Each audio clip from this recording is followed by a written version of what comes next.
Jeudi, c'est 9 avril 2025. Mesdames et messieurs, qui gros point qui gagne cap dominer l'actualité à matin. Nous connaissons ça, m'a commencé par immigration.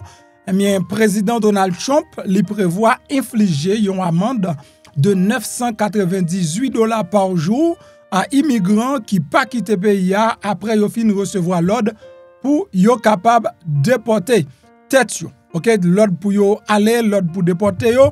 Mais immigrants ça aussi yo pas déporter tête yo gagné pour yo capable payer $998. Qui moun qui affecté par décision ça Donald Trump lui-même libéral prend, c'est un gouvernement yo dit nous qui pas faire rumeur et chaque green bagay ouais qui sorti à huis clos et mais t'a parlé le regarder ouais li vraiment bien passé à l'action. Donc nous pral ouais immigrants yo qui affecté par l'autre décision ça. Ouais nous obligé relax parce que nous vivions un moment qui terrible et si toutefois ou fait force à moment ça et tension katou yo. Ça veut dire monsieur qui relève Trump là, faut qu'on oblige font pause pour qu'a parler de situation yo. Hier dans vidéo moi t'ai partagé ensemble avec vous, t'ai gagné ARS qui prend décision pour le capable partager ensemble avec ICE information sur immigrants qui viennent filer taxe yo. Donc pour le bayo information ça pour capable connaître qui côté immigrant ça li trouver plus précisément parce qu'on pas capable ARS menti et bien qui côté lié. OK, si yo même yo pas gain détail yo.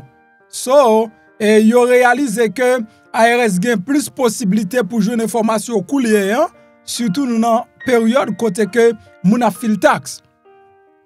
Pour yo ka chercher après décision ça et bien gain un responsable dans ARS qui rive bay démission yo. Faut que moi faire reconnaître ARS lan li passé plus que 4 moun k'ap dirige li dans période depuis Donald Trump li monté sous pouvoir là, pas gen moun qui arrêté dans tête ARS là parce que ta semble toute décision yo, c'est décision moun yo gade qui ka gen gros répercussion sous la vie yo dans jour k'ap vini yo. Donc chef par intérim ARS là lui-même, li obligé la piel et bagay ça li cause en pile trouble et bien au sein de agence ça qui relè ARS là. Plus de détails pral venir toujours dans information matin. Yon juge passé Donald Trump l'ordre pour le capable quitter Associated Press et me gain accès avec événement qui a fait dans Maison Blanche, qui a fait dans Bureau Oval, qui a fait dans Air Force, donc tout côté qui gagne événement président a fait. Nous connaissons Associated Press, c'est une gros agence journal qui interdit pour participer dans l'événement ça yo. Juge l'an passé l'ordre pour Donald Trump lui-même et administration Trump l'an capable quitter Associated Press li participer dans l'événement yo. Mesdames et messieurs, yon l'autre fois encore entreprise américaine et à travers le monde yo touché par tarif douanier qui entrait en vigueur hier soir. Hier soir, donc tarif douanier réciproque Donald Trump là, li rentré en vigueur côté que la Chine gagnait 104% tarif sous dol. Donc là, parler de la Chine, ça veut dire moun qui achète produit la Chine ou a payé 104% et ou gon 104% tarif pour payer. Ça veut dire là ou dépasser 100%. Soit acheter bagarre là pour $1000, c'est pas $1000 seulement la coûte ou. Donc, la coûte $1000 avec on l'autre 4% sur $1000 encore. Donc, bah, yon ti genre sous $104,000. Donc, on va faire contrôle là pour compte ou même $104,000. Donc, si vous payez acheter $1000, vous payez $104,000. Aussi simple que ça. Ou acheter pour $100, vous payez $104. OK? Aussi simple que ça. Donc, c'est comme ça, bagarre lui-même. L'a avancé là, mesdames et messieurs, les choses sont comment? Les choses sont compliquées et marché a déjà effondré. Yon l'autre fois encore, valeur yo, boursier a descend encore, indice et marché américain continue à descendre et à travers le monde. Mesdames et messieurs, nous gagnons dans le Japon, dans la Chine, dans l'Europe, etc. Tout côté, en Inde, c'est comme ça, toute valeur a descendre, même fédéral frappé par tension et bien guerre commerciale si là. M'bral ba plus de détails, ou pas besoin craser corps du tout parce que j'ai causé pour nous parler matin. En République Dominicaine, c'est un pile moun qui rive perdu la vie yo. Dans Saint-Domingue, ta gagné plus que 1 centaine moun qui mourit en bas des combes. OK? Plus qu'un centaine moun qui mourit en bas des combes. Gen la Maison Blanche qui baille un briefing sous dossier tarif yo et avec un pile l'autre détail encore, si ma comment ou pas toi remeyan. Donc s'il faut nous capable jeter un coup d'œil. Avant toute bagaille ou qu'on j'en là déjà, c'est salutations d'abord. Bonjour, bonsoir toutes les amis, comment nous y est? Moi espère en forme si n'a regardé vidéo ça là toujours et nous dit papa bon Dieu qui on dans celle là gros bout merci. Li fait un cadeau un jour en plus. Non pam, c'est MPH, zami mi yorele MP. Ma belle Eleni belle maman équipe ça, li relem MPP. C'est tout un plaisir pour me passer pour me fournir nos informations. Mes amis, moun qui trompe de maman Eleni, c'est maman équipe là. C'est pas l'autre bagaille, c'est maman équipe là. Li là longtemps, li ancien, Matemika Jacques yo connaît Eleni très bien et toutes l'autre mesdames qui là. C'est maman nous dans l'équipe là. Attendez, moun kapre lo, empêche toujours observer madame Nil et pas madame maman nous toutes qui dans l'équipe là. Are you there with me? Tant pis s'il vous plaît. Donc Mamie Eleni son personnage respecté, très respecté et moun de classe, moun qui te marié. Oui, donc on comprend la servi bon Dieu. Donc jeune petit madame, tu as belle petit bail on monte ka prend mari avec. But la livre servi bon Dieu. Quitte-le, il est fidèle donc quitte-le. Donc c'est maman Eleni, nous remet l'empile. Et m'espère aussi 2025 la fini et non pas postel. Donc n'a posté dans 2026 là quand même. C'est belle maman nous remet en pile comme ça que nous remet toutes mesdames qui en bas live là qui toujours à partager travail moi. Donc mesdames yo toujours remet travail m'a fait. Donc femme ba égaré yo toujours remet bagay qui senti bon. Ça que m'bat bravo pour femme haïtienne qui remet bagay qui senti bon qui toujours à pousser travail. Mais surtout nèg sérieux nèg qui éduqué yo toujours à push travail là. C'est pas un travail pour mon classe qui pas gen aucun petit niveau éducation même familial là, moun n'a pas gen pas comprendre ça m'a fait mais l'autre moun yo comprendre. Et des grands journaux nèg qui pas paraître tête yo relè tout oui pour apprécier travail là pour dire un peu on font bon travail papa. Oui, n'a font très bon travail. Li pas facile du tout. Faut que moi dire un petit bagay. M'pral dans développement. Si on moun ka même fait 1 an la bon menti, faut payer. Ah oui. Parce que, ou qu'on peut savoir là, si on moun fait 1 an, li bon même menti à 3 heures dans l'après-midi. Li fait 1 an la bon même menti à 3 heures dans l'après-midi. Li pas jamais raté en 3 heures. Elle bon même menti. Son moun pour respecter. Pour qu'on pour ça, li gen la kali persévérance. Elle gen la kali consistency. Li gen 2 clés pour moun réussir vie. Persévérance et consistency. Donc ça veut dire m'pas besoin de dire là que nous passer ba information vérifiée pendant des années, it's not a game. Et c'est pas gratis yo. Information pas gratis, moi PMP. C'est où prendre gratis. Moi me payer, moi même m'acheter, me payer pour me information yo. Et puis ou même ou je yo gratis et puis m'obligé investir pour me porter le bas. Tu vois? Donc j'aime ce que je fais et c'est tout et je l'aime et puis m'a continuer. Mesdames et messieurs, Bourg cherche pas camper mais si Bourg la pas gain santé, le pas marcher. Non sens ça li très important pour communauté haïtienne qui dans Floride la connaît, yo pas gen ni 2, pas gen ni 3 cliniques et pas quitter l'autre monde qui bon l'autre clinique parce que saison ça c'est saison pas lié. C'est MPH qui mené. C'est MPH lié, c'est MPH qui mené. Dans clinique niveau là c'est là pour aller. Oré moun abdou l'autre bagay. Dans Bridge Care clinique ak pharmacie. C'est là pour aller pour joindre bon gens infirmière, bon gens docteur kap soigne yo. Yo même dit, si nèg la fait madame ni fait manger pour grand messi, a fait da fi en boulet pli mbral, et le soir les oreilles ou mettre en bas tête ou coucher dormi, donc l'hôpital ou vini, ou te marié sur l'hôpital. Donc ou pas ka bay service. Mesdames ça yo, infirmière docteur, pas mesdames yo non. Donc y avait d'eau. Et pas pratique qui a fait le faire au ka voué Mario. C'est théorie seulement qu'a fait. Pratique la madame mariée, c'est où qu'a fait. Le moun n'a passé dans Bridge Care clinique avec pharmacie. Sérieux, Sinon, elle m'a pris parce que je suis béni et que je suis toujours content. Malgré tout ça Donald Trump fait, il n'y a pas qu'à mettre tristesse dans le cœur, mesdames et messieurs. Prends l'adresse là et puis prends chaise ou chita, tant d'informations. Ah oui, il y a espoir pour jouer une guérison grâce à Bridge Care Clinic et Pharmacie. Ou même qui par contre, quand on parle, non chercher un bon docteur, un bon pharmacien qui parle l'anglais, ou paie al caille docteur parce qu'on pas d'assurance, eh ben, Bridge Care Clinic et Pharmacie viennent dire par étape souffrir. Quel que soit problème ou gagne tant coup, diabète, tension, problème peau, ou besoin pas d'y poids, ou même garçon qui pas carré mettre rien sous cabane, ou pas qu'à camper, ou pas qu'à durer, ou gain faiblesse qui voulait pour toi aller, Bridge Care Clinic et Pharmacie, c'est solution à guérison avec des docteurs compétents, qualifiés, bourrés et expérience. Dans Bridge Care Clinic et Pharmacie, ou avez médicaments à bas prix. Ou pas qu'un transport, y a porté médicaments devant porte la caillou gratis tichiri. Qui sont obtenus pour rejoindre Bridge Care Clinic et Pharmacie. Relez-nous Kounia dans le numéro ça 5371 615 67. N'a redit encore 561 615 67. Bridge Care Clinic et Pharmacie, Ch'takol. Dans 3631 West Woolbright Road Bolton Beach, Florida, tout près Cassé Market là. Bridge Care Clinic et Pharmacie, c'est piscine guérison là.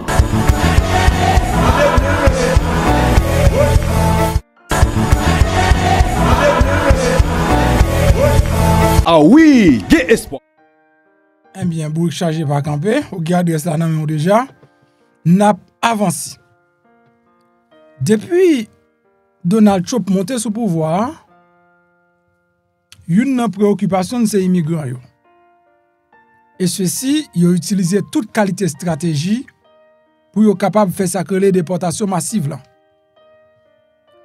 Déportation massive là, on peut le monde mal comprendre ni pensant que Donald Trump t'a venu et mettre la main dans la rue, marcher frapper porte Kaimoun, mais on dirait c'est pas ça que fait.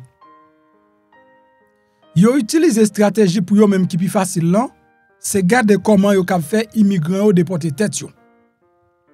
Et c'est ça que fait chaque fois ils ont passé, ils ont fait une série de menaces. Menaces ça yo, c'est pour ça courir quitter pays plus vite que possible. Mais menaces ça yo, les pousse moun qui pi ancien yo parler et faire connaître président pas ni premier, li pas ni dernier président, li pas seul président qui continue faire des rhétoriques comme ça. Et c'est pas lui même seulement. Il y a une équipe expert qui derrière le président qui travaille, qui pense pour lui et qui dit si toutefois il vient avec gros menace ça yo, moun yo pas besoin quitter ou déporter yo, y a déporter tête yo pour côté yo. Faut que me dis avant bagarre la terre était dans les coulisses. Li pas trop sorti passer ça.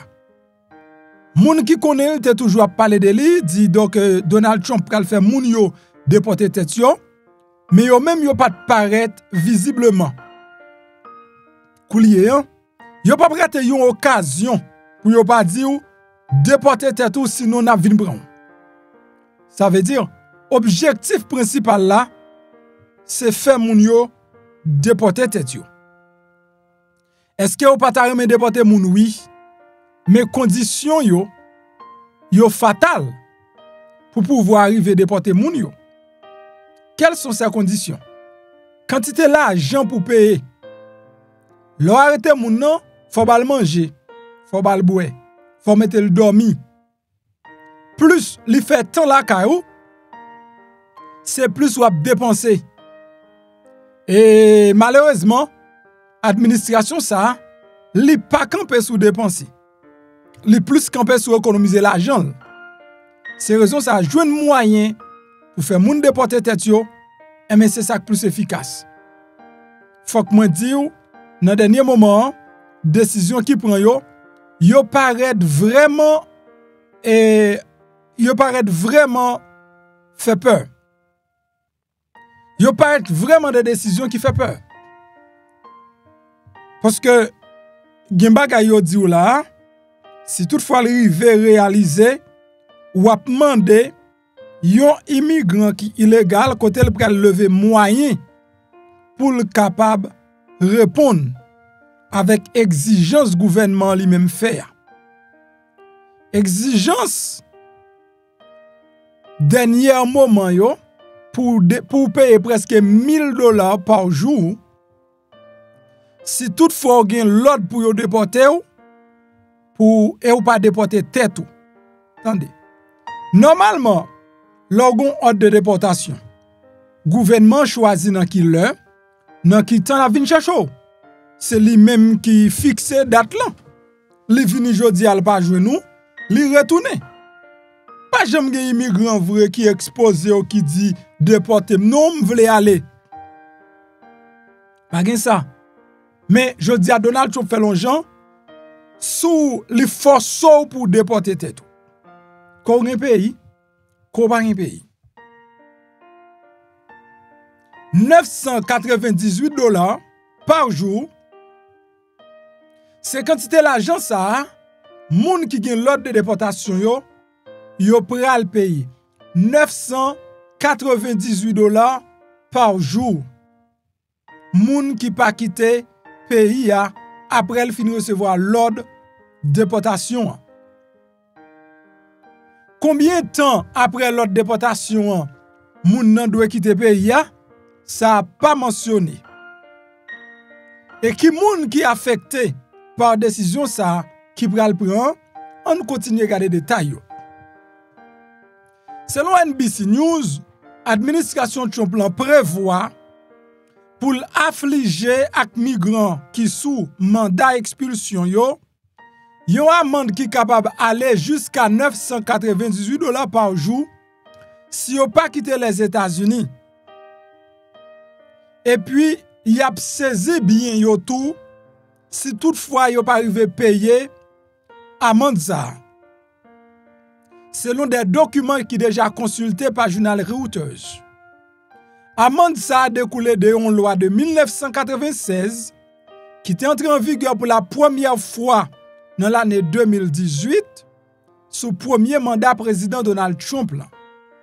Administration Trump prévoit appliquer section ça rétroactivement sur une période qui peut aller jusqu'à 5 l'année. It's like difficult. Là, c'est important pour nous garder. Administration Trump li prévoit appliquer section ça non seulement sous nouveau moun mais sous ancien moun tout.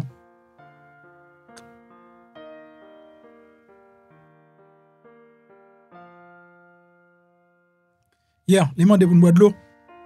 Donc non seulement li vle appliquer sous nouveau moun, li également vle appliquer sous ancien moun. Des moun qui recevoir l'ordre de déportation depuis 5 ans, qui toujours dans le pays, li pral appliquer loi ça rétroactivement. Ça veut dire, s'il commence jodi à nous en 2025, depuis moun qui te gen l'ordre de déportation en 2020, ça veut dire 2020, 2019 à 2020, depuis ces moun qui te gen l'ordre de déportation de 2019-2020, tout moun sa yo pral en bas sanction ça. Bagay ça capable entraîner des amendes de millions de dollars. Des millions de dollars d'amende, c'est ça yon haut responsable Donald Trump sous couvert anonymat, lui-même li fait connaître afin pour ne pas discuter projet et confidentiel. C'est un projet pour dehors qui déjà en dedans et cap contrôlé. C'est pas yo qui dit, c'est yon gros responsable administration Trump qui mettait dossier en dehors. Jusqu'à $998 et l'a couvrir en période de 5 ans rétroactivement.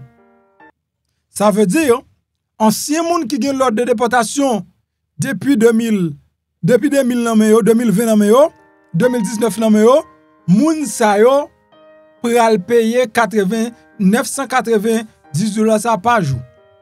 C'est pas par mois, non? Par jour. Par jour. On dit que un monde qui fait 5 ans dans le pays. C'est-à-dire, il y a un pile monde qui gagne l'ordre de déportation depuis 5 ans. Là, c'est 365 jours. N'a multiplié par 5 ans, ok, par 5, ça va 1825 jours. Ok, moun nan gen 5 ans dans le pays, ça veut dire qu'il y a 1825 jours. 1825 jours, n'a multiplié par 998, li bon un total de multiplication normale faite. 365 jours, ça c'est une année. Et multiplié par 5 années, c'est ça? Multiplié par 5. Il y a moins 1825. Non, il n'est pas bon. Un gars, c'est bon. Il y a 365 jours en année, mais ça n'est pas moins. Or, il y a 1825. 1825. Ok? 1825. Multiplié par 998. Ah, c'est qu'on y a album bagala. Li presque bon 2 millions de dollars.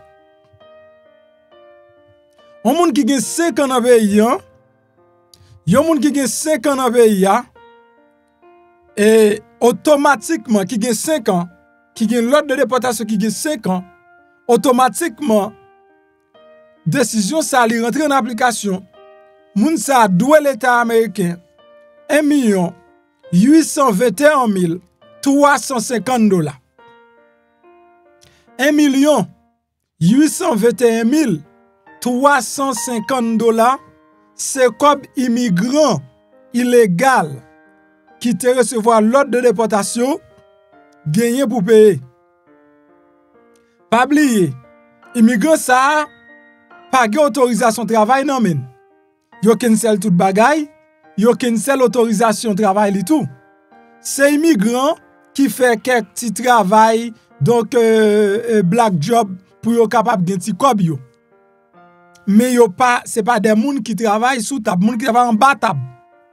Pas moun qui légal qui fait bel kob. Mais moun ça gen pour le payer 1 821 $. 1 821 350 $ pour une période de 5 ans. Et ou même, à partir des jours où recevoir l'ordre de déportation, tout jour fait ou pas aller, ou à payer 998 $. Si vous faites 10 jours en plus, ou à me souffler, ou que vous avez 9 000 $. Ok? Si vous faites 10 jours en plus, comment 9 000 $? Ou presque 10 000 $. 10 jours en plus, 9 980 $. 9 980 $, si ça fait 10 jours en plus. Donc, est-ce qu'on fait comme ça dans 10 jours? Ça, c'est où qu'on est. Jusqu'à 5 ans, ça est capable d'entraîner des amendes de plus de millions de $. C'est ça, au responsable à lui-même lui déclarer. Administration Chopla l'a envisagé également saisir bien moun sa yo. Okay? Saisir les biens immigrants sa yo. Si toutefois immigrants yo pas payé salaire là, administration Donald Chopla saisir bien yo. Li ka saisir kay yo, li ka saisir machine yo, saisir business yo, saisir tout ça yo te possédé comme bien pour yo capable toucher l'argent immigrant doué illégal dans pays ya. Ou à payer sol américain 998 $ soirée. C'est pas n'importe qui hôtel petit. 998 $ par soirée. Bon, c'est son gros hôtel 5 étoiles. Et même dans Paradise Island, c'est pas tout chambre hôtel qui coûte prix ça. 1000 $ par jour. Et ça, on va le payer. En réponse à question reouteuse, porte-parole département sécurité intérieure des États-Unis qui c'est Tricia McLaughlin, lui fait connaître que non communiqué que immigration situation illégale aux États-Unis, les immigrants qui ont situation illégale aux États-Unis, yo ta doué quitter pays plus vite que possible et il fait qu'on ait une application qui est le CBP-OUM. Ça veut dire pour montrer que décision li scellée, les a demandé, et bien porte-parole département sécurité intérieure là, li fait qu'on ait une application qui est le CBP-OUM pour moun yo utiliser pour yo retourner la caille. Elle dit pour yo quitter pays en plus vite que possible, quitter pays à coulier. Nous parlons qui moun qui affecté par décision ça? Est-ce que moun Biden, moun TPS la donne? Si yo pas fait, y a subi des conséquences. Qui ça pour dire encore? Si yo pas fait, y a subi des conséquences. C'est ça porte-parole là fait qu'on est. Et dans conséquence ça on gen là dans une amende de $998 par jour pour chaque jour moun sans papier dépasser durée de séjour autorisé par l'arrêt expulsion définitif. Là, les vins compliqué. Parce que moun qui rentre dans Biden qui pas fait rien l'autre bagaille pour rester dans le pays jusqu'à 24 avril moun sa rien légal. Et notification moun sa recevoir li servi Donald Trump comme l'ordre de déportation que moun sa jusqu'à 24 avril pour yo déporter tête yo. Normalement ordre de déportation c'est juge la doit baili. Mais gouvernement ça c'est lui même qui justice là. Li fa fait Jean le vle, Jean le décidé. Pas oublier que li get acheté coup justice là pour lui et jodi a nous la Cour suprême puis au niveau justice dans pays c'est lui même c'est bon côté Donald Trump li campé. Ça veut dire Donald Trump c'est l'état. Nous gen jusqu'à 24 avril pour nous déporter tête nous. Si nous pas fait asile politique, nous pas marié, nous pas fait TPS, nous pas fait jusqu'à 24 avril. Ça t'a veut dire que à partir de 24 avril, moun qui pas déporté tête yo pral commencer de $998. Si me bien comprendre, me pas dit ça pour me faire que casser, mais c'est vérité à ça. DHS te mette en garde contre amende ça yo dans une publication sur les réseaux sociaux le 31 mars. Il y a des courriels qui étaient examinés par Reuters qui montraient que la Maison Blanche fait pression sur les douanes, protection des frontières américaines pour que ait géré question sanctions, saisie de biens pour les migrants qui pas payé et la vente de leurs biens. Attendez bien. La Maison Blanche, selon des courriels, journal et Reuters analysés, les jeunes que la Maison Blanche fait pression sur CBP, li fait pression sur DHS, li fait pression sur tout agent frontière pour yo mettre en application sanction yo. Pas oublier président Donald Trump pas vle moun faire bouche li long, automatiquement le dit on bagay c'est mettre en application et bien monsieur amande moun yo appliquer sanction yo rapide.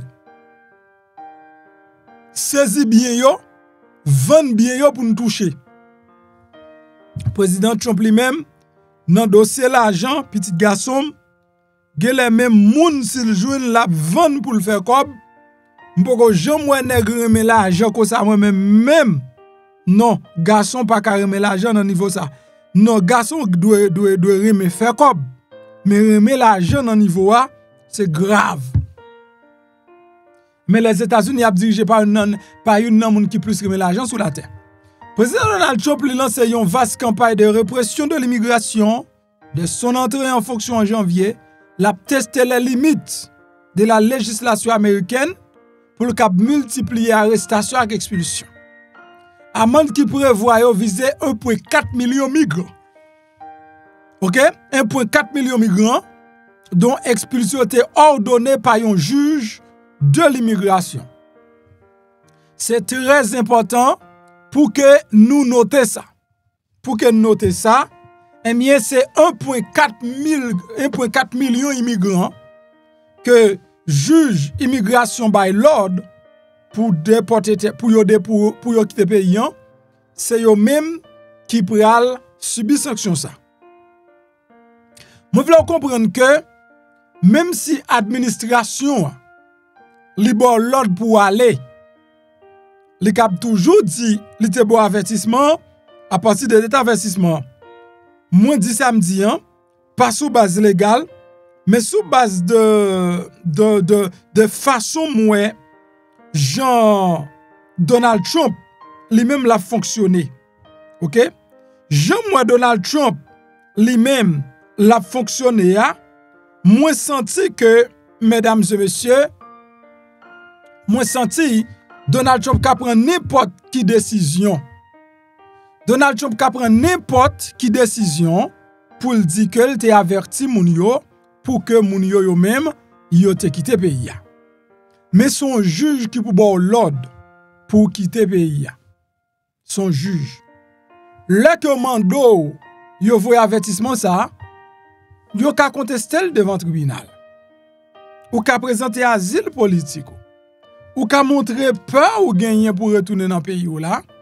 Et comme ça, mesdames et messieurs, li très important, je ne dis pas pour nous connaître pas fait être nos illusions, pas fait être pas trop peur, mais pas à l'action également, gen plus couverture légale que possible dans le gouvernement ça. Gen plus couverture légale que possible dans le gouvernement ça. Moi dis c'est un juge qui pour bailler l'autre déportation pour ça loi ça t'a respecté, mais en même temps Donald Trump même fait papier le voie baoua, c'est nèg qui pour dire ou te avertissement depuis l'avertissement nous appliqué. Pendant le premier mandat Donald Trump là, il était invoqué loi 1996 ça pour te infliger des amendes de plusieurs centaines de milliers de dollars à 9 migrants qui cherchaient refuge dans des églises. L'administration te annulé les sanctions ça yo, mais ensuite il était infligé amende sous plus légère, environ 60 000 dollars par personne à au moins 4 migrants selon des archives judiciaires.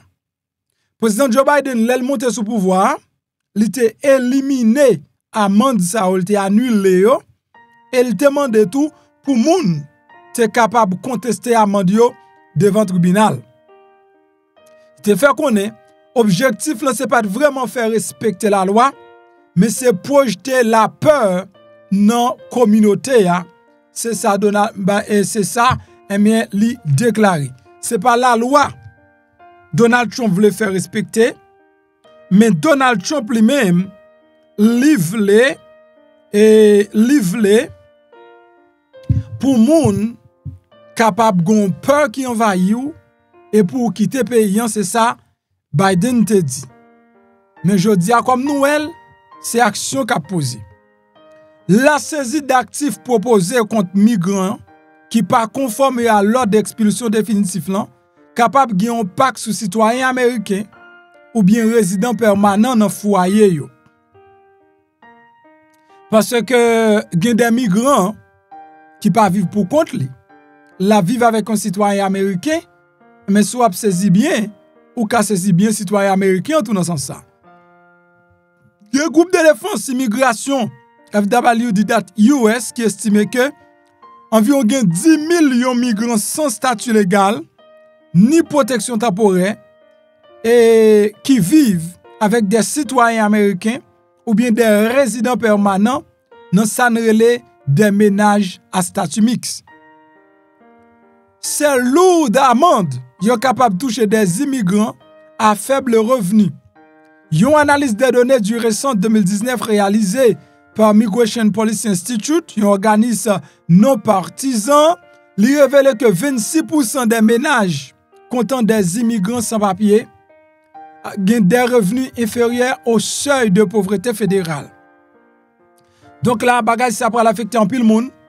Et malheureusement, j'aime te dire au commencement, est-ce que moun yo gen l'argent ça plus que 2 millions de dollars pour que ou capable payer comme amende pour yo pas arriver de Porto. Donc c'est un peu bon un peu, baba non tout. Mais grand point qui ça m'a dit là jodi a, moun qui gen l'ordre de déportation pas gen trop réchappe pour yo. Sou gen l'ordre de déportation, pas gen trop bagay ou ka fait l'orgon l'ordre de déportation. OK? Donc ça veut dire l'orgon l'ordre de déportation qui sont ka fait ou ka chercher un avocat, garder si vous capable suivre, retirer l'ordre de déportation pour c'est ça qu'a fait. Sou gagné TPS coulier ou gon l'autre statut légal nan men ou te gen l'ordre de déportation et m'encourager tout le monde qui te gagné ou un avocat, garder comment ka mette dossier à la justice qui l'autre recours ou ka utiliser pour pas passer en bas sanction Donald Trump là. Moi ça sous sanction m'relel $998 par jour. Donc pays a tout non l'enfer pour moun qui illégal. On l'enfer pour moun qui pas gen papier nan men yo et franchement c'est drôle. Et ça yon spécialiste a dit une série de experts a dit hier les États-Unis devenus donc pas saleté du tout. En pile moun te remis États-Unis pour éducation, yo vinn là-dedans, qu'on y a yo lagé sans visa. Ça veut dire en pile étudiant qui t'a vinn étudier États-Unis, yo repensé dossier yo pas rentrer encore, yo préféré aller en Angleterre, yo préféré aller en France, yo préféré aller l'autre côté au lieu que yo vini États-Unis et puis toute avenue en jeu. OK? Ou pas joindre l'Espagne pour recevoir en pile nan yo, la France, l'Angleterre, etc. pour recevoir en pile nan yo au lieu que yo vini États-Unis.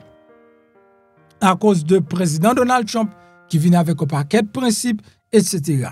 Mais du coup ici c'est pour moun qui légal, moun qui pas gen papier, eh bien yo croisé avec vraiment yon mauvaise situation. Toujours gouvernement ça a fait parler de lui, il a fait parler de lui dans une façon que moun pas jamais parler de lui avant. Donc vin pas gen protection des données, pas oublier que dans chaque grande institution aller aussi un document pour respecter données pour yo pas partager données avec moun. OK, ouais ça fait que les relais ou yon relais yo faut tendel, est-ce qu'on d'accord pour yo partager données avec moun? Et ARS qui a une responsabilité pour recevoir information moun pour kembe yo safe et mais jodi a non jeune ARS prend information moun li partager avec Donald Trump pour Donald Trump qui arrêter immigrant.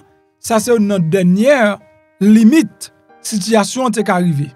Et bah ça li cause problème, li cause gradé dans ARS obligé bay vague parce que lui-même li pas ka vivre tension ça. Le départ du chef par intérim ARS aggravé les troubles au sein de l'agence. Que la commissaire par intérim de ARS Mélanie Croze li prévoit pour le bay vague. Donc nan jou k'ap vini yo la yo. C'est ça des moun qui au courant de décision li même li yo déclaré qui prolongeait une période extraordinaire de troubles au sein de Internal Revenue Service alors que l'administration Trump li réduit et remodelé l'agence là. Donc évolution ça a venu en semaine avant date limite déclaration revenu particulier yo qui en pleine période d'activité actuellement, ARS en pleine période d'activité, en pile travail. Et bien décision ça a venu tout après que responsable ARS yo finalement d'accord avec ICE pour yo bay ICE information sur immigrants pour yo capable river à arrêter immigration ça. Yon bagay qui te nécessité des semaines de négociation. Avocat ARS yo te efforcé yo et pour structurer accord de manière pour éviter violation de la loi sous protection privée, vie privée, moun qui se contribuable yo. Cause li même li accepté yon offre de démission par la vie tellement difficile, eh bien cause accepté offre de démission différée. Ça veut dire le bras la kaili, il a continué payer, li même li cliquer sur accepte dans petit bouton ça, email ça le recevoir qui dit est-ce qu'elle d'accord pour démissionner et puis pour continuer payer jusqu'à septembre non, li d'accord. li préoccupé par les conséquences des récentes décisions. C'est ça qui fait le bail vague. Donc, en pile moun intelligent, yo pense que retenons institution, prend information personnelle, contribuable yo, bay ICE, bagay sa kamè, léon l'autre gouvernement vient de monter, bagay sa kamè non en prison à vie. Gen des moun qui travaillent dans l'administration ça, il pense que son pouvoir à vie lié, léon l'autre administration monter, il a prend prison à vie. Parce que yo violé loi pays. Et là ça, billionnaire qui doit parler encore, ou a besoin pour défendre le peuple là. Bagay yo gen pour yo difficile non mais. Cross devient 3e directeur ARS qui quitte fonction ça pendant année ça là en 2025 là. Nous dans 4e mois 2025, 4 responsables déjà quitté ARS parce que yo senti que Jean administration a demandé pour yo faire bagay yo a fait dans le sens contraire. Donc, c'est difficile, mais c'est la vérité. Bagay, mesdames et messieurs. C'est pas seulement dans ARS, moun a démissionné, gagné haut responsable contrôle trafic aérien en tout, n'a parlé de FAA, qui rive by sa vague également. Mesdames et messieurs, hier 8 avril, gen directeur organisation trafic aérien fédéral aviation, après 40 l'année, li fait ap travail dans institution ça pour fédéral, eh bien monsieur Tim Harel qui c'est directeur exploitation organisation trafic aérien, li décidé bay vague retirer tête li dans sa lié. Tim Harel retirer tête li dans sa lié pour qui ça? C'est parce que nous jouons pile avion a fait accident et accident avion qui touye plus que près de 67 moun. Dans Washington, mois passé, à mois décembre, c'est ça. Le Donald Trump était à peine monté. Eh bien, jusqu'à maintenant, Sénat a posé question pour connaître pour qui ça n'a pas répondre à appel urgence dans la période ça. Son façon pour montrer que pression yo. Dans pouvoir ça la pression tellement raide, moun pas capable kembe. Mesdames et messieurs, m'pa bon menti, c'est que vivre dans le pays États-Unis aujourd'hui, li vin pas vivre encore. Li plus semble à juste existence, mais li pas vivre. Parce que vivre qui relève vivre, mande la paix. OK? Vivre qui relève vivre, mande la paix. Moun pas en paix dans le pays. Moun pas en paix. Moun na vivre avec une crainte, avec une qualité peur. Américain comme étranger. Président Donald Trump bat l'estomac li fait 2 milliards de dollars par jour avec tarif. 2 milliards de dollars par jour avec tarif. C'est ça le dit le fait. Et il dit qu'il impose tarif tout côté. Tout côté. Partisan lui bat bravo, l'elle dit li impose 104% tarif sous produit qui sorti la Chine. Li très important pour président expliquer ces produits qui sorti la Chine. Mais c'est pas sous la Chine yo appliqué tarif yo. Ça lui même c'est pression peuple la poudre. C'est pas sous la Chine, c'est sous peuple américain qui a acheté produit qui sorti la Chine. Il a appliqué 104% tarif. Donc, après avion, tu fini frappé avec hélicoptère dans Washington, non? Bagay s'est arrêté sans réponse. Et avion pas suspend crasé, frappé dans le pays États-Unis. On dirait son fléau.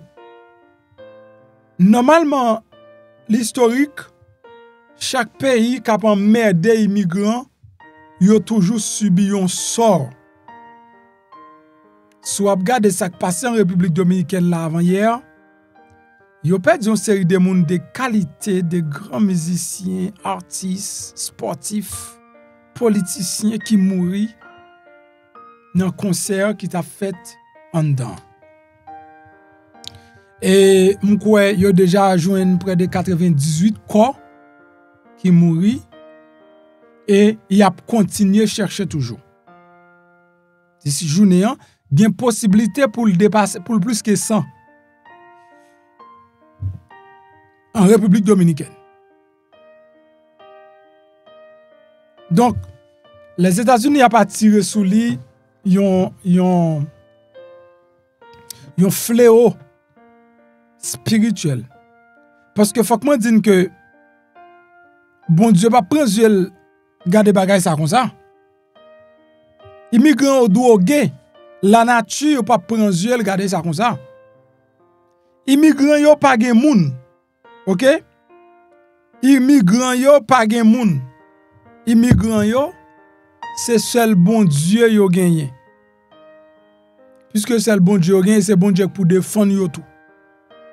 Et dans cas ça, Jean-Baptiste la difficile là et au cas où toute grande institution yo, il a prendre des décisions après tirer tête, il a retirer tête yo. Gouvernement ça son gouvernement avant 4 ans fini, il a fait seulement avec Donald Trump, J.D. Vance, après ça tout reste moun yo ka moun qui de passage. Yon juge by Donald Trump l'ordre pour le capable retourner à société de presse l'accès à événements qu'a fait dans Maison Blanche dans Air Force One. Associated Press ou bien AP, c'est une plus grande agence nouvelle dans l'Amérique. Moun sa yo servi des milliards moun à travers le monde. Et milliards yo servi à travers le monde. C'est le monde qui branché à Associated Press. Associated Press pas trivé fait un changement dans la publication y a fait côté Donald Trump a changé nom Gulf Mexico le Gulf America. Associated Press lui-même il a choisi qui était nom Gulf America, Gulf Mexico. Bagay c'est à cause eh bien la Maison Blanche punini pas l'accès à aucun événement qu'a fait. Pas aucun journaliste Associated Press qui entre dans la Maison Blanche à le couvrir. Tandis que un paquet de journalistes qui autorisé et Associated Press li fait partie des journalistes qui autorisé. That's why un juge fédéral hier mardi li ordonné Maison Blanche pour rétablir accès à Associated Press dans événement présidentiel yo. C'est à qui affirmé que décision et qui était imposé restriction yo violer des droits à la liberté d'expression d'après juge là. Donc li yo violé droit liberté d'expression organisation de presse. Juge district américain ça qui c'est Trevor McFadden, li statué que l'était inconstitutionnel pour que l'administration Trump là li punir Associated Press parce qu'elle était refusé modifier une série de directives de style pour Gulf Mexique que le président Trump a baptisé Gulf Amérique. McFadden lui ordonné à Maison Blanche pour le rétablir accès à Associated Press dans le bureau Oval, Air Force One et tout l'autre côté à événement encore. N'a regardé est-ce que il ba un petit temps pour faire appel, il ba jusqu'à 13 avril pour administration Trump là lui-même, il est capable de faire appel. Jusqu'à maintenant, il a contacté l'administration Trump là pour dire quelque chose. But hier soir, décision ça a été prise. Non, hier après-midi, journaliste Associated Press était présenté devant le bureau Oval. Malheureusement, autorité yo pas quitter yo rentrer mesdames et messieurs. OK? Et autorité yo pas quitter yo rentrer. Yo te malgré juge ta bail décision, donc yo même yo pas quitter yo rentrer. Donc c'est les États-Unis li bon pour comprendre ça qu'a fait jodi a. Donc sont l'autre pays. La guerre qui éclate c'est la guerre commerciale, c'est ça qu'a fait parler de lui. Entreprises yo touchées par tarif douanier yo.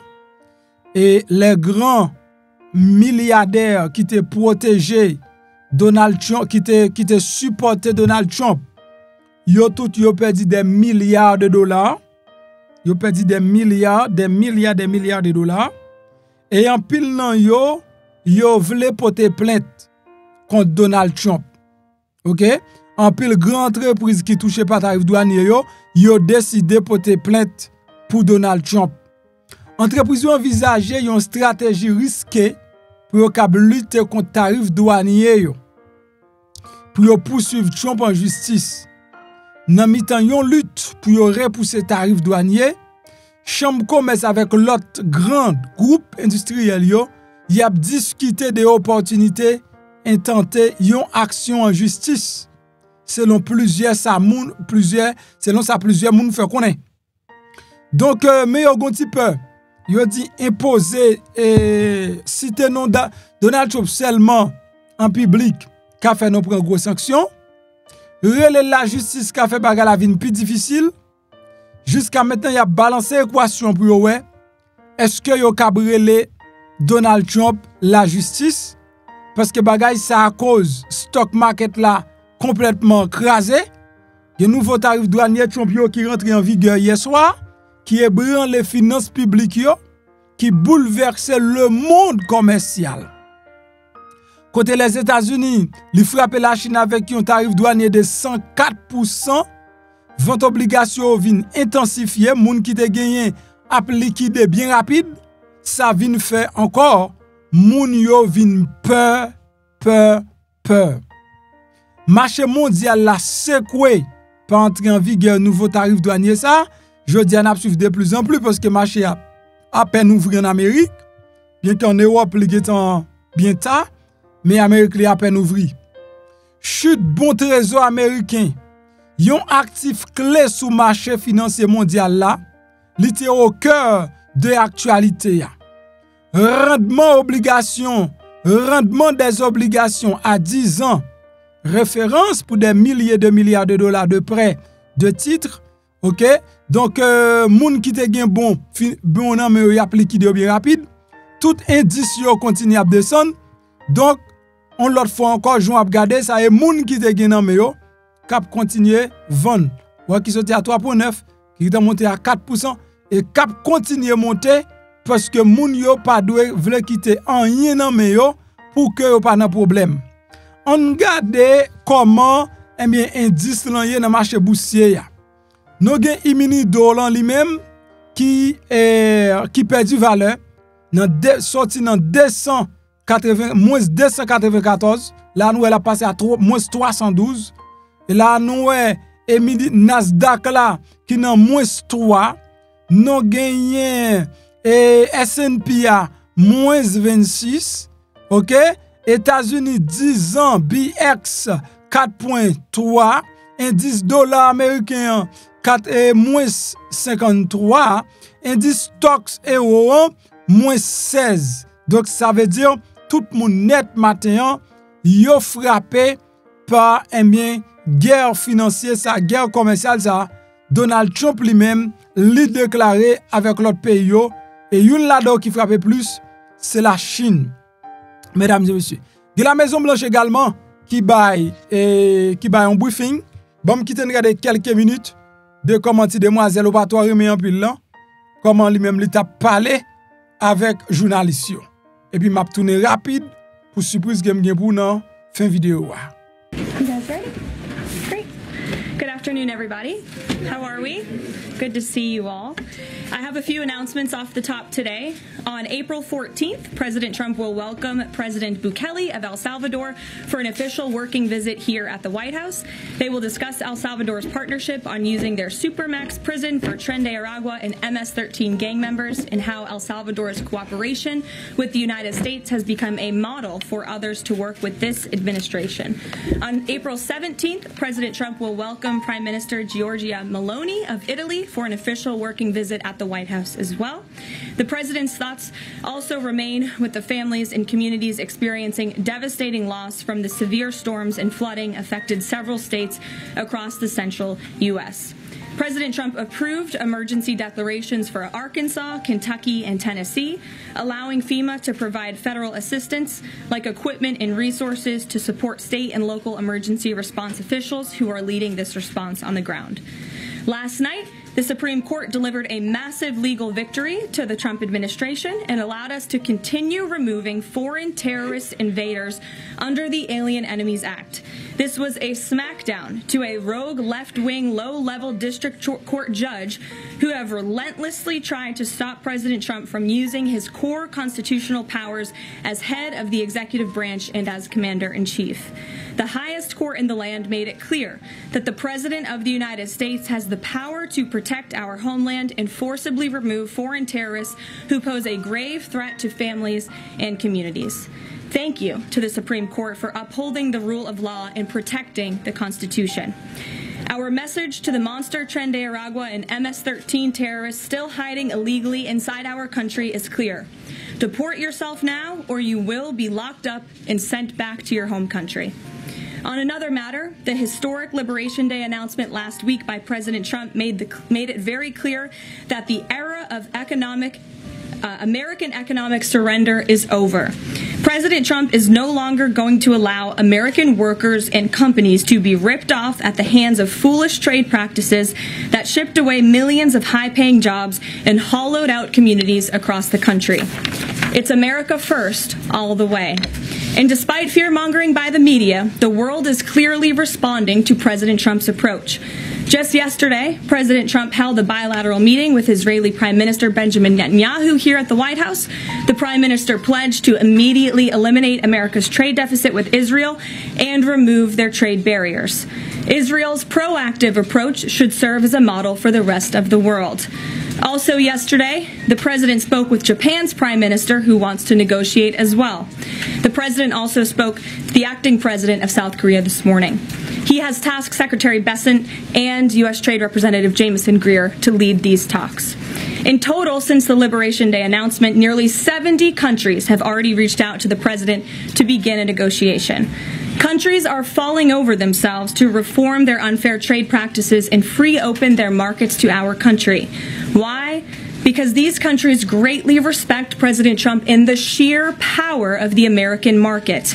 These countries realize they've gotten filthy rich over the past few decades by imposing substantial tariffs on American-made products and ridiculous non-monetary barriers to block out American industry. The jig is up. Past American presidents sat by and let this happen, but President Trump stood up for our country, and he is saying no more. The president's message has been simple and consistent from the beginning. To countries around the world, bring us your best offers, and he will listen. Deals will only be made if they benefit American workers and address our nation's crippling trade deficits. America does not need other countries as much as other countries need us, and President Trump knows this. He's going to use the leverage of our markets and our country to the advantage of the people he was sworn in to represent. On the other hand, countries like China, who have chosen to retaliate and try to double down on their mistreatment of American workers, are making a mistake. President Trump has a spine of steel, and he will not break, and America will not break under his leadership. He is guided by a firm belief that America must be able to produce essential goods for our own people and export them to the rest of the world. A strong America cannot be solely dependent on foreign countries for our food, medicines, and critical minerals. And America must always maintain a robust defense supply chain. Reprioritizing and strengthening our manufacturing industry are essential national and economic security issues of the utmost importance to President Trump. By focusing on supercharging the onshoring of American manufacturing, the president is already delivering on his promise to usher in an economic golden age for our country. Just look at Friday's jobs report, which smashed expectations for the second straight month. The American economy added 228,000 jobs, nearly 100,000 more jobs than economists predicted, and the fourth highest month for private payroll growth in the past 2 years. There was also a sharp increase in transportation, construction, and warehousing employment. And in just 11 weeks, President Trump has secured more than $1.5 trillion in private sector investment. This is $500 billion more than Joe Biden secured in his entire term. This record-breaking private sector investment will create roughly 350,000 American jobs and counting. If you add up all of the investment pledges from foreign governments, President Trump has secured an incredible $5 trillion in total investments already. In the months ahead, President Trump's pro-growth economic agenda will be fully realized. The largest deregulatory effort in American history is underway. Unnecessary, burdensome, costly red tape is being eliminated by this entire federal government every day, driving down costs and massively boosting small businesses. So far, President Trump's deregulation effort has already saved Americans more than $180 billion, equivalent to $2,100 per family of four. The president's drill baby drill energy agenda, which he will discuss later this evening in the East Room, is capitalizing on the abundance of natural resources under our feet to generate more affordable electricity, cheap gas, and quality new jobs. All of this will combine to end the Biden-imposed cost of living crisis that's absolutely crushed American families. Under President Trump, the American energy industry will lead the globe over the next century, delivering lower prices and significantly strengthening our country's economic position. At the president's direction, Republicans in Congress are working quickly to pass one big, beautiful bill, which will also include the largest tax cut in American history. As President Trump has said, the House must pass this budget resolution quickly. Here in our new media seat today, we have Jasmine Wright, the White House reporter for Notice. Notice is a nonprofit and nonpartisan news site which launched in early 2024. They've gained millions of readers across the country since. The newsroom's goal is both to inform readers and train the next generation of politics and policy journalists. They also partner with state newsrooms and to give local communities more knowledge of what their representatives are doing in Washington, D.C. With that, please kick us off, Jasmine. Thanks so much, Caroline. A couple questions for you. The first one being, can you explain the White House's evolution from this is not a negotiation on tariffs to countries should pitch us and start negotiations on tariffs? Sure. As the president said yesterday, Jasmine, both things can be true at the same time. And it is a non-negotiable position that the United States has faced a national security and economic crisis because of the unfair trade practices by countries around the world. As for the president, I have maintained this position. The entire administration has always said that President Trump is willing to pick up the phone and talk.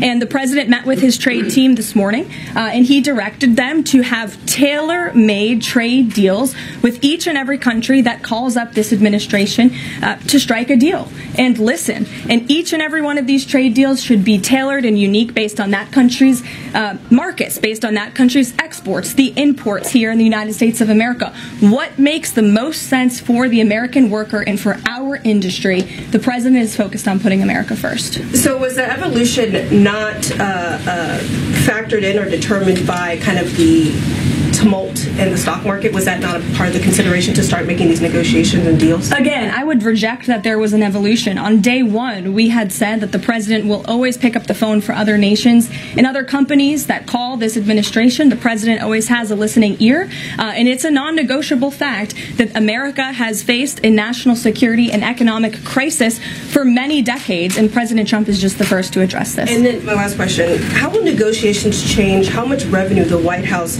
is planning to make from the tariffs? Well, that has yet to be seen, but as the president said, the reciprocal tariffs, which will continue to go in effect as these deals are negotiated and ongoing, will generate trillions of dollars in revenue to the United States. And this is twofold. The president wants to onshore jobs here to the United States of America. He wants to boost our manufacturing industry. He also wants to tackle these crippling deficits with almost every single country around the world. Jackie. Thanks, Caroline. The Treasury Secretary, Scott Bessent, warned that some of these negotiations might take up to months, that we could be doing this through April, May, and into June. And then you had Kevin Hassett say it's going to take a lot for the president to put his signature on the line, so he wants to make sure there's a good deal for America. Is the president operating on any sort of a timeline or deadline where he wants this completed by? Well, we always move at Trump speed here at the White House, which is incredibly fast. I know you all know that from covering this White House day to day. The president likes to get things done, but he's very much focused on ensuring that these deals are good for the American worker. They are good for American manufacturing, and again, that they tackle these crippling deficits with these countries. All options are on the table for each country, but again, these are going to be tailor-made deals. They are not going to be off-the-rack deals, as the president has called it, and he has directed his entire trade team to be part of this effort. So that includes Secretary Besant and our National Economic Director, Kevin Hassett. It also includes Secretary Lutnick, Peter Navarro, the entire trade team, Jamison Greer, who was on the Hill today. Everybody who was involved in this incredible, fair, reciprocal trade agenda will continue to be involved in negotiating these deals. And then yesterday, Goldman Sachs put out a research note. It put the odds of a recession at 45% within the next 12 months, up from 35%. But Peter Navarro guaranteed last night no recession. Does the president agree with him on that? I know the president in the past has been leery of making definitive statements on that. I can speak for the president, and I can speak for the optimism that he sees in our economy every day. Again, when you talk about the massive deregulatory efforts that are happening across the board, when you talk about how oil prices are down, gas prices are down, egg prices are down, we're cutting costs for the American worker, for the American consumer. We also see trillions of dollars of investments pouring into this country every day, and we're working hard now on the tariff side of the president's economic agenda. But don't forget, the next side of this is tax cuts, and we're counting on Capitol Hill to get those done, the largest tax cuts in history. Does that mean that without those tax cuts coming through, that the likelihood of a recession is greater? No, that's not what I said. I'm just saying be mindful of the whole of government economic approach that this administration is taking every day. Sure. Go ahead. Thank you, Caroline. You just said that one of the reasons these tariffs are going into effect is that some countries have been ripping off the United States, but some of the tariffs target countries like Madagascar, Bangladesh, with very high levels of poverty. So can you explain how the president wants to correct the deficit with those countries? Is there a plan, for example, to onshore the textile industry that these countries are known because, and, just like, can you be specific about those, like, low-income? Sure. Well, first of all, the reciprocal tariff rates that were implemented by country were focused on the monetary tariff that those countries have imposed on the United States, but also the non-monetary tariff barriers and the regulations, if you will, that have been put into effect over the years, making it harder for America to export to these countries. These were very carefully crafted numbers. There was also a 10% baseline tariff across the board, as well, as you know. Moving forward, the president will talk to any country that picks up the phone to call, and I can tell you the phones have been ringing off the hook, wanting to talk to this administration, this president, and his trade team to try to strike a deal. And it's because the world knows that they need the United States of America. They need our markets. They need our consumer. The president has a lot of leverage on his side because he has the best economy and the best country in the world that he leads, and he knows that.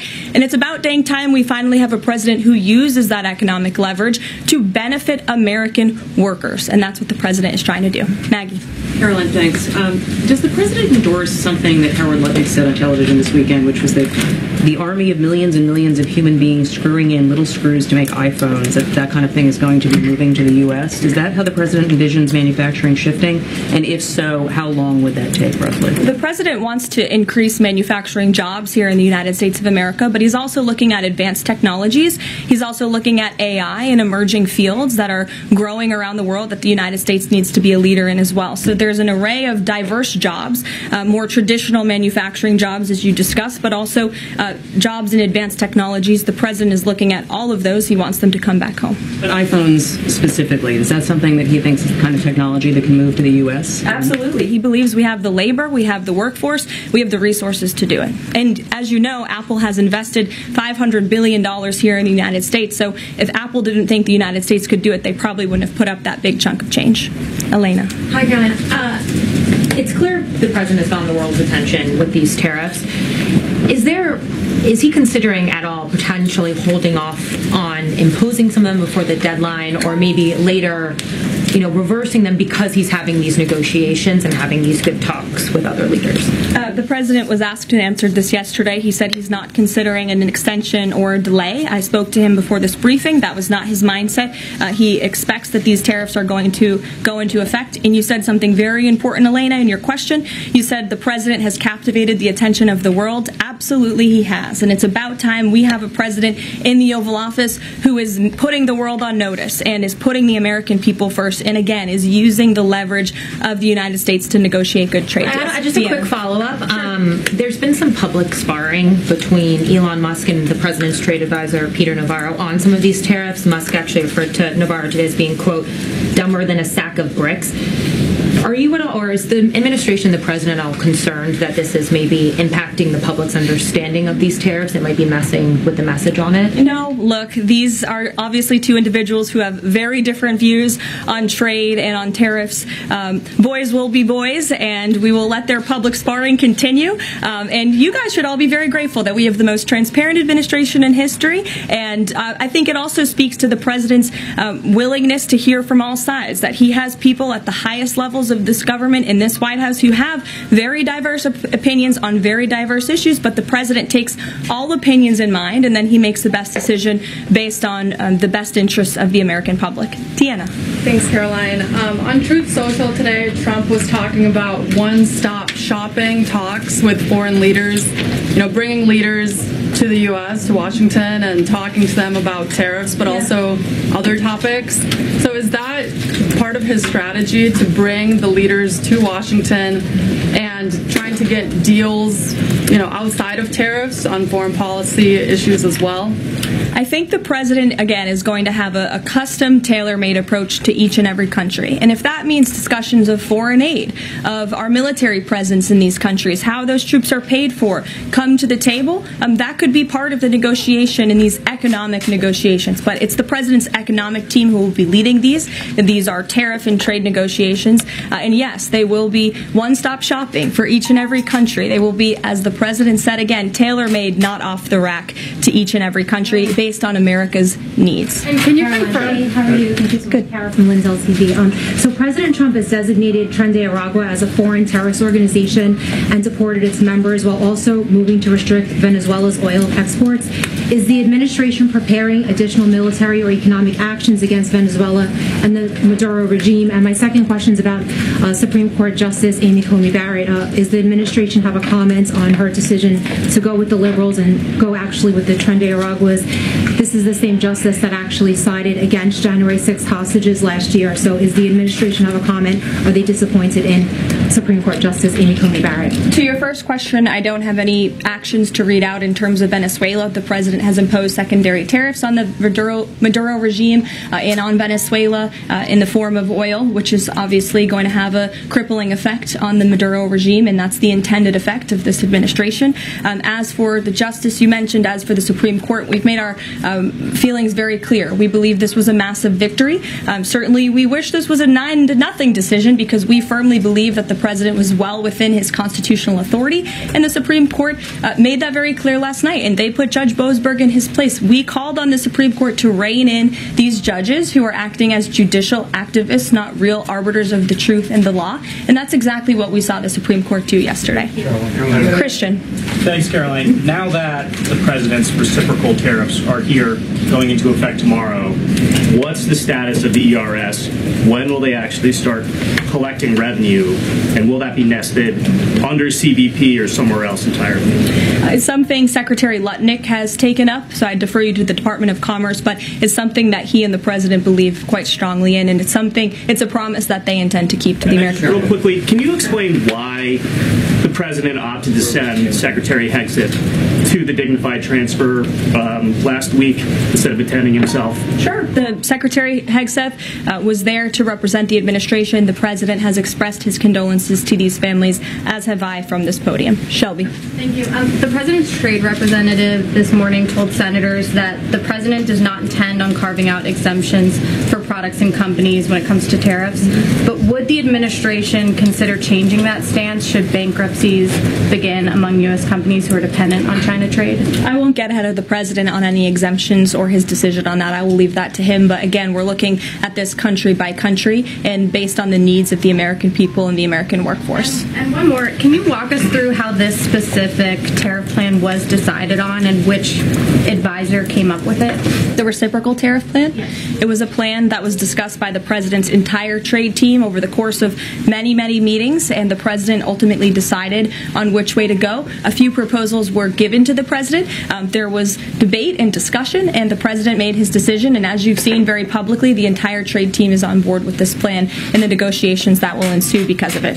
Sure. Caroline, on Iran, and given what's going to be happening on Saturday, what exactly is the current administration doing to stop Iran's funding of terrorist aggression worldwide that the previous administration wasn't doing? Well, first of all, when it comes to Saturday, I won't get ahead of the president.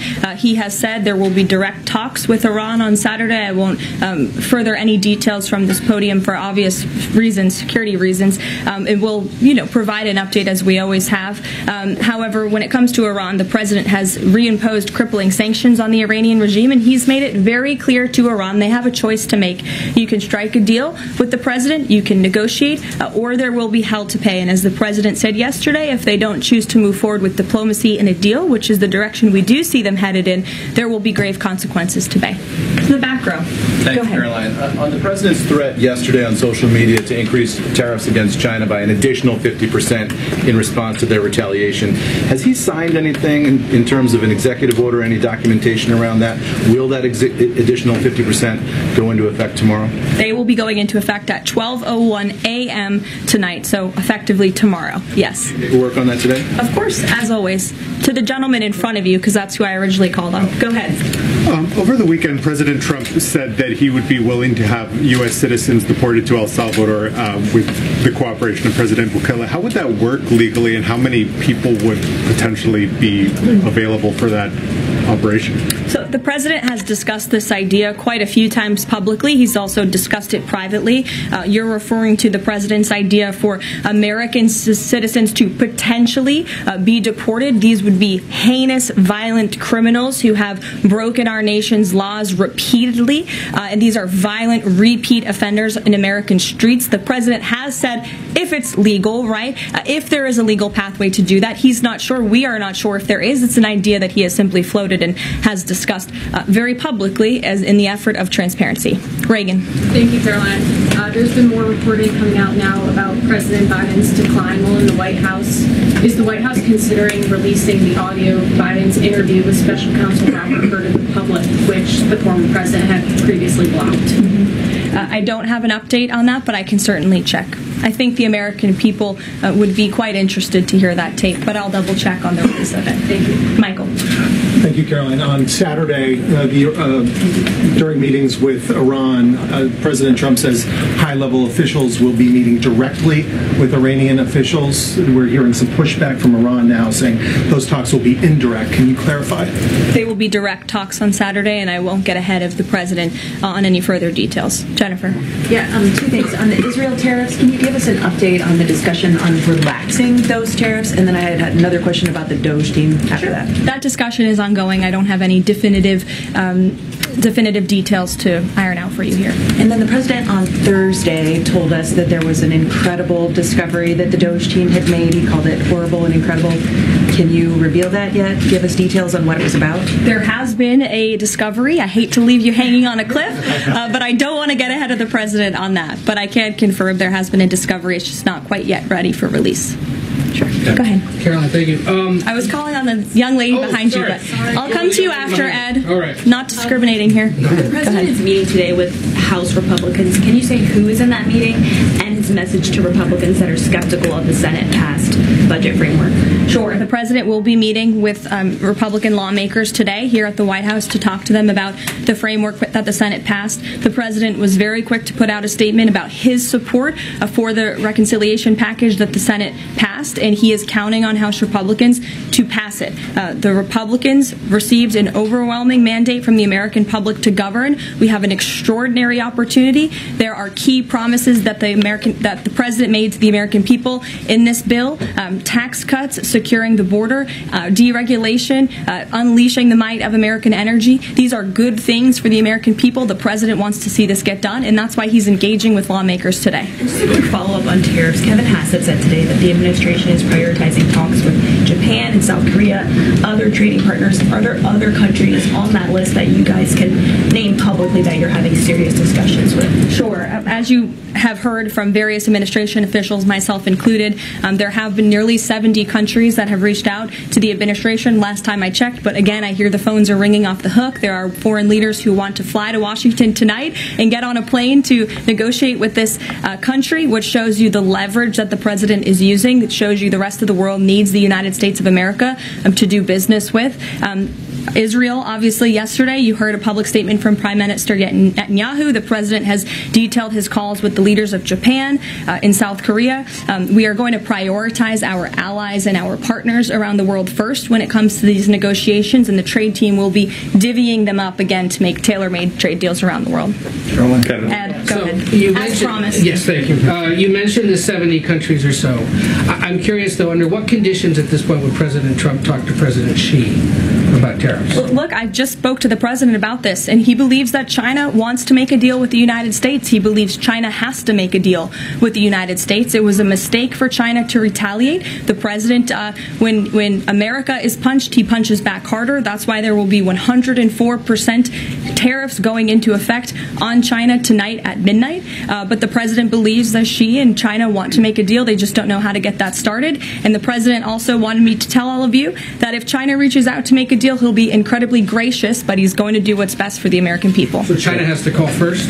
The Chinese want to make a deal. They just don't know how to do it, but the president will be implementing these 104% tariffs on China tonight. And under what conditions might he consider lowering tariffs on China at this point? It would be imprudent of me to tell you those conditions here from the podium. Sure, Gabe. Thanks, Caroline. With regards to the Supreme Court ruling on the Alien Enemies Act, you're right, it was a win for the administration, but the justices also said that deportees are entitled to due process. Does the administration agree with that? That's not quite true, Gabe. They said that they are entitled to a habeas petition, and we are going to continue to comply with the law, and we are wholly confident that every single person that has been deported under the Alien Enemies Act, every person that will continue to be deported under the Alien Enemies Act qualifies for that deportation. NBC News is reporting that the administration is considering drone strikes on drug cartels in Mexico. We're citing several officials. This morning, Mexico's president was asked about that, and she said that we reject any of those actions. Your response? I saw that reporting. I don't want to confirm it from this podium. I don't want to comment on it because I'm not sure, but I would defer you to the National Security Council. So you haven't confirmed the report, but with Mexico's president saying that she rejects any of that, what would your response be? How is the relationship then between Mexico's president and the White House right now over targeting drug cartels? Well, first of all, the relationship between President Sheinbaum and President Trump is quite good, and I think both world leaders would tell you that. The president has been engaged directly with President Sheinbaum on a number of different topics, particularly when it comes to clamping down on the Mexican drug cartels, on clamping down on illegal immigration, human trafficking, drug trafficking through our southern border. She's taken significant steps towards doing that. But as for that specific report, again, I'm not going to comment. Caroline, two questions on trade. First, as a part of these negotiations, is it possible for countries to lower their tariffs below that 10% bare minimum that's been set? Again, I'll leave that to the president to make those determinations, but I can tell you that 10% universal baseline will go into effect as these negotiations are ongoing. Got it. And then what is your thinking just as far as low labor cost countries? Like if you've got a country like Vietnam that wants to negotiate, but obviously they have some advantages in terms of trade, in terms of the people there are not paid as much as American citizens. What is kind of the thinking? Can they still achieve a good kind of trade outcome with the United States? Well, again, you're right to point out that different countries have different labor markets. They have different skills, if you will, different resources, and the president is going to take all of that into account. His team will take all of that into account when they're negotiating these deals. I do just want to point out one thing, that the president, everybody in Washington, whether they want to admit it or not, knows that this president is right when it comes to tariffs and when it comes to trade. In fact, Democrats have long said that the United States of America has been ripped off by the countries around the world. They just don't want to admit it now because it's President Trump who is saying that. In June of 1996, Nancy Pelosi spoke on the House floor. She urged her colleagues at the time to fight against the status quo trade policies that had contributed to America's trade deficit with China.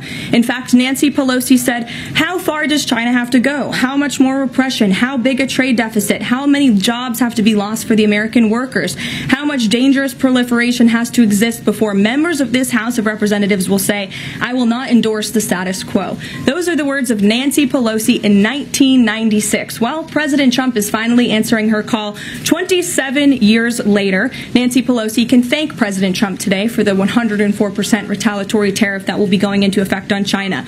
In 2007, Chuck Schumer spoke of our nation's crippling trade deficit, saying these are the kinds of records the American people don't want us to be breaking. The administration needs to move beyond words, take action now to reverse a trend that threatens our prospects for future economic growth.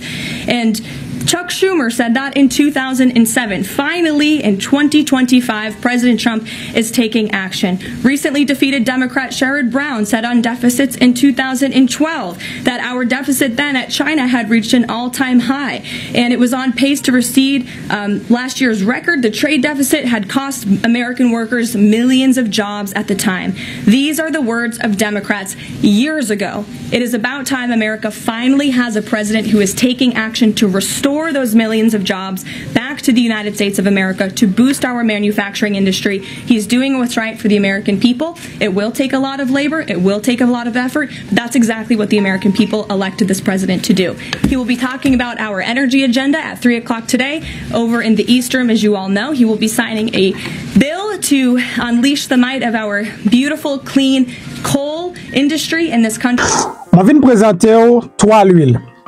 C'est l'huile de désenvoûtement, l'huile de prospérité et l'huile fertilité. Trois huiles, ça c'est trois huiles qui sortent en Israël. Et faut que moi dire, nous ces derniers monde qui pas connaît l'huile ça a existé. Le monde entier déjà bail témoignage qui impacte l'huile ça a fait dans la vie. Donc, mais nous-mêmes nous sommes en retard, nous pas connaître. Moi-même, c'est pas un monde qui te réfère ni, on cap dit c'est ciel là même qui te réfère ni. Parce que c'est après 42 jours de jeûne, 2 fois 21, 42 jours de jeûne, bon Dieu te fait me découvrir l'huile ça. C'est jeûne que m'pas pas souffrir encore, ça c'est m'pas capable encore, et tout ça m'te moyen lavé, m'te non job jodi, m'ka fait 6 mois là-dedans, après 6 mois m'pauvre pi raide.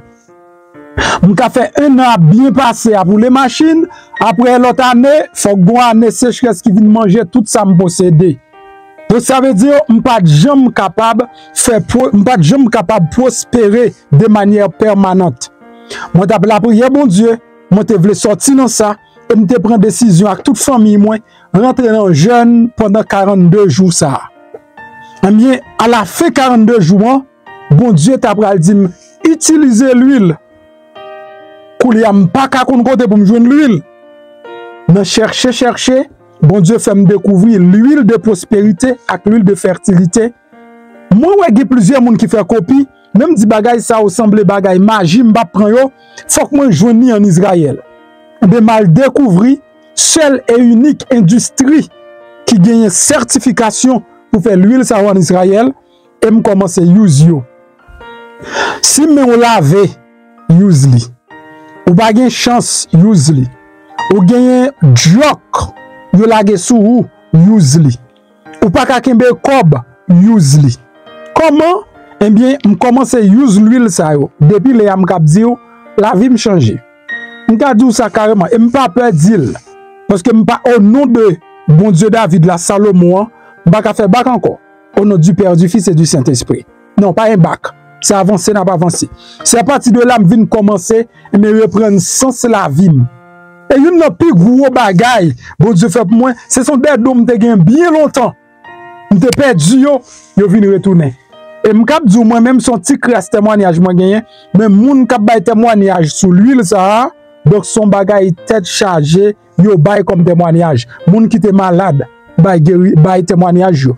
Alors m'pas prescrit moun ni m'pas conseiller moun utiliser, c'est pas prescription, m'pas conseiller moun utiliser comme un traitement.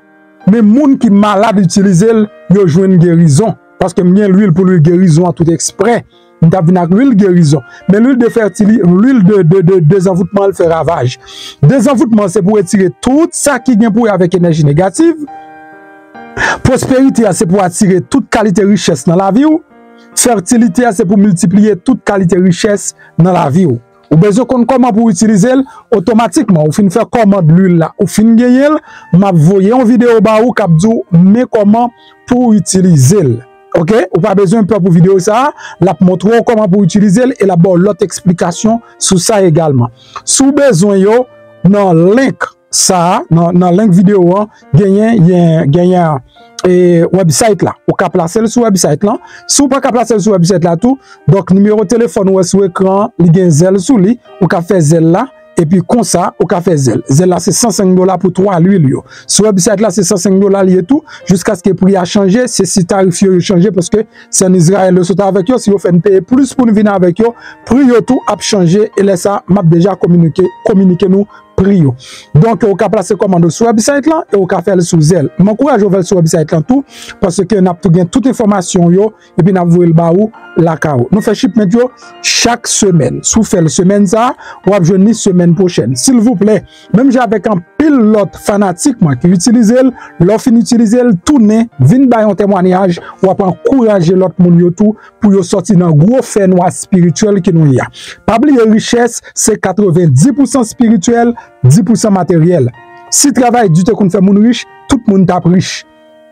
C'est parce qu'en plus fois nous bloquer spirituellement et puisque nous bloquer spirituellement tout ça ne rien les bloquer. Moi maintenant en pile, m'a quitté dans côté un témoignage et puis n'a parlé pita. Bonjour MP, comment vous êtes tout bagay en forme pour moi mon a faut parler en pile pour l'huile là, yo pas vle acheter bon Dieu. Ouais hier mal travaillé. Mon petit clou qui levé dans pied gauche moi. Petit clou a fait pied enflé. Moi je dans travail, m'pa même arrêter travail, un petit clou a fait mal. La fait mal en pile et puis il fait pied mon gros. Chance moi c'est parce que dans pied gauche qui fait me conduire me vinn là quand moi. Le me venir me baigner après ça me style passer l'huile là sous pied.